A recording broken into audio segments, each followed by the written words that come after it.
Las propuestas de la organización civil, la sociedad civil, se movilizan en algunos temas que tienen que ver sobre todo con equidad de género, violencia intrafamiliar y, por supuesto, inclusión e igualdad. En este sentido, hay una convocatoria para que algunas organizaciones sociales se den en el tercer encuentro de la sociedad civil, unificando propuestas para el beneficio de la sociedad en su conjunto. Para hablar del tema con nosotros Javier Gutiérrez, director de la misión Alianza Noruega en Ecuador. Javier, buenos días. Buenos días. Muchas gracias a Ecuador TV por la oportunidad.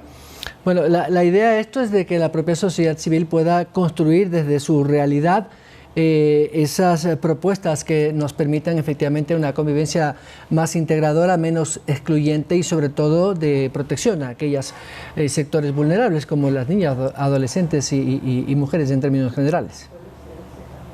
Así es. El tercer encuentro de sociedad civil, al igual que los años anteriores, busca ser un espacio, ¿no es cierto?, un canal para las voces ciudadanas desde las organizaciones sociales, desde las universidades, incluso desde los actores privados y, como no, desde las voces de los actores gubernamentales.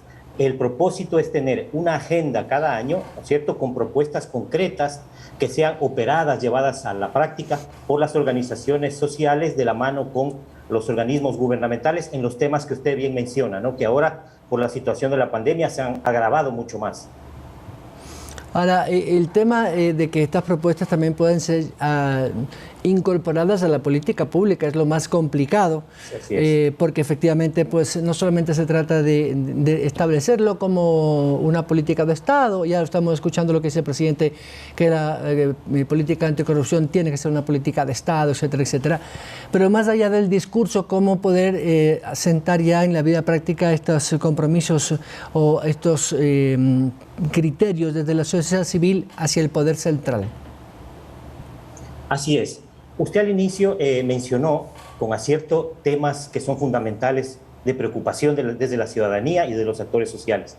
El tema de la prevención de la violencia y la construcción de cultura de paz, la recuperación del tejido económico, la reconstrucción, ¿no es cierto?, de las actividades económicas, especialmente en las familias más pobres, en las comunidades más vulnerables. Y en tercer lugar, un tema que a todos nos preocupa es el futuro de las ciudades, ¿no es cierto?, hacia dónde están caminando nuestras ciudades en el campo ambiental, en el campo de la movilidad, en el campo económico, etcétera. Esas tres temáticas, ¿no es cierto?, las vamos a convertir en propuestas concretas que sean entregadas inicialmente a los gobiernos locales, en esos tres temas. Solo como poner como ejemplo, en el tema de la seguridad ciudadana, las organizaciones sociales, las fundaciones, tenemos experiencia comprobada, validada de actividades culturales, artísticas, de emprendimiento económico en zonas de mayor vulnerabilidad que pueden convertirse en política pública, ¿no es cierto?, para enfrentar las situaciones de violencia, de microtráfico. Lo hemos hecho de la mano con universidades. Tenemos experiencias increíbles, exitosas, ¿no es cierto?, de reducción de la violencia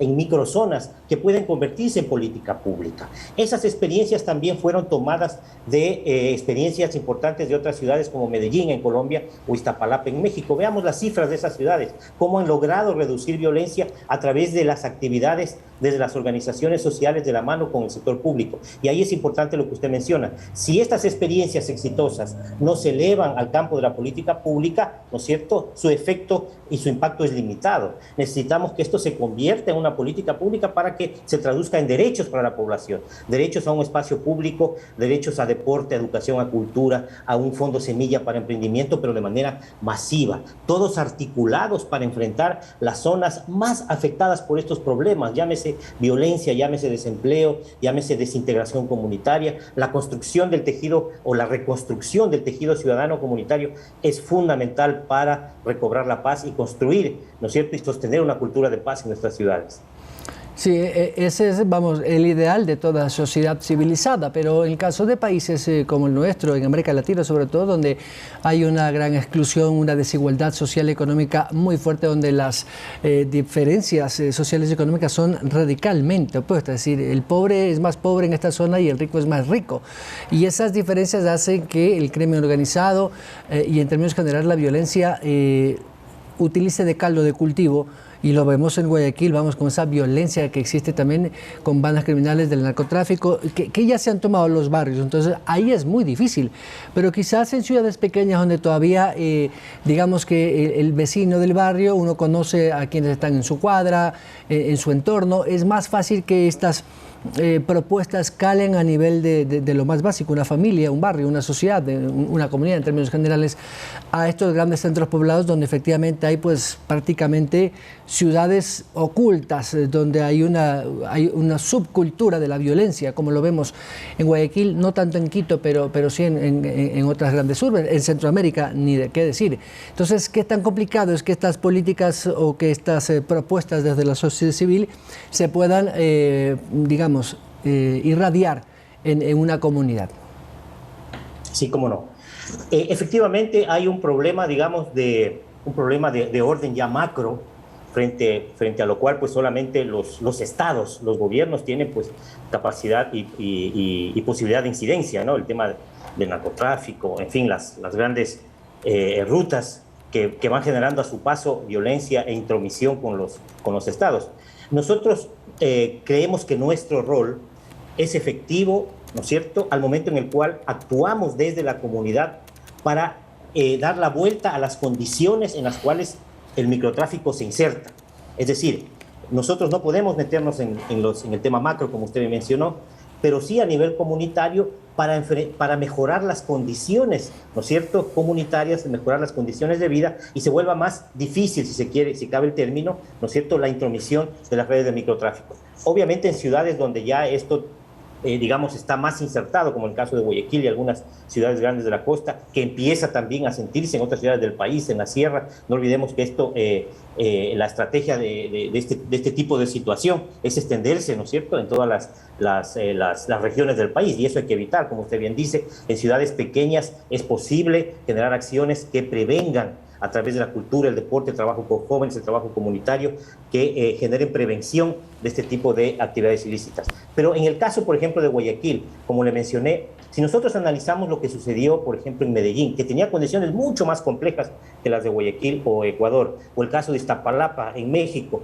en condiciones mucho más complejas que las nuestras, la pregunta es cómo lograron ellos, solamente trabajando a nivel comunitario, disminuir la violencia y disminuir el microtráfico.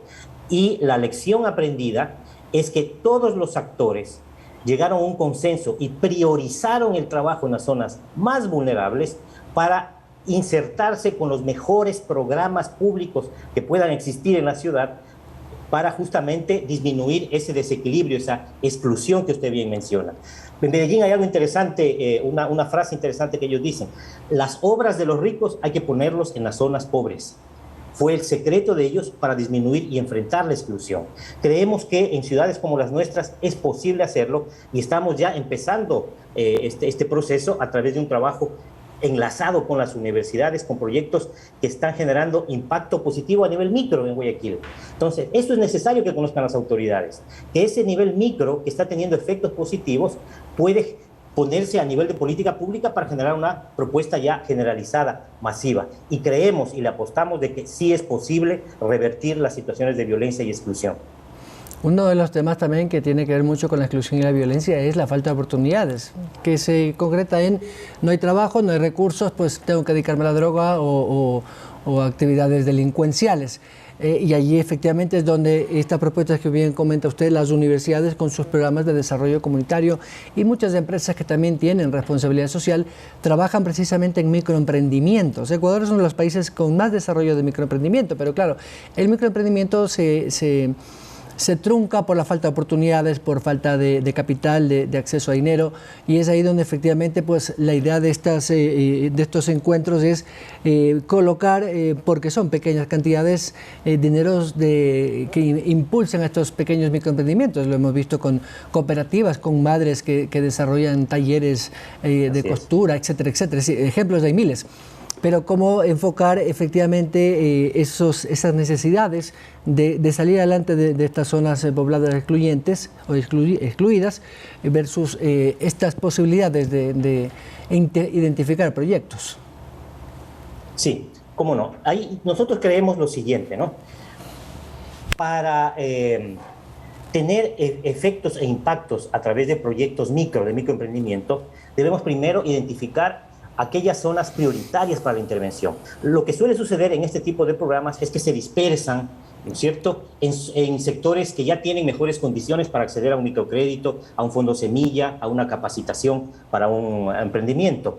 Lo que debemos hacer, y eso lo estamos dialogando de la mano con el gobierno local a través de un programa de emprendimiento que tienen en Guayaquil, de la mano con organizaciones privadas, con cooperación internacional, es que debemos concentrarnos, identificar, acertar en aquellas zonas, ¿no es cierto?, que tienen una mayor depresión, que están en condiciones más difíciles en términos económicos debido a la pandemia especialmente, y no dispersar los recursos. Es decir, debemos priorizar, ¿no es cierto?, en aquellas zonas que realmente requieren recursos para poder generar ingresos familiares a través del microemprendimiento. Eso es lo primero. Y lo segundo, como usted bien dice, hay empresas privadas que están dispuestas a apoyar. Las universidades tienen una tarea impresionante en términos de la oportunidad que podemos tener en el trabajo con ellos. Es una oportunidad muy grande el hacerlo con universidades. En tercer lugar, las organizaciones de cooperación internacional con las cuales hemos entablado ya varios diálogos, y las ONGs y fundaciones ecuatorianas.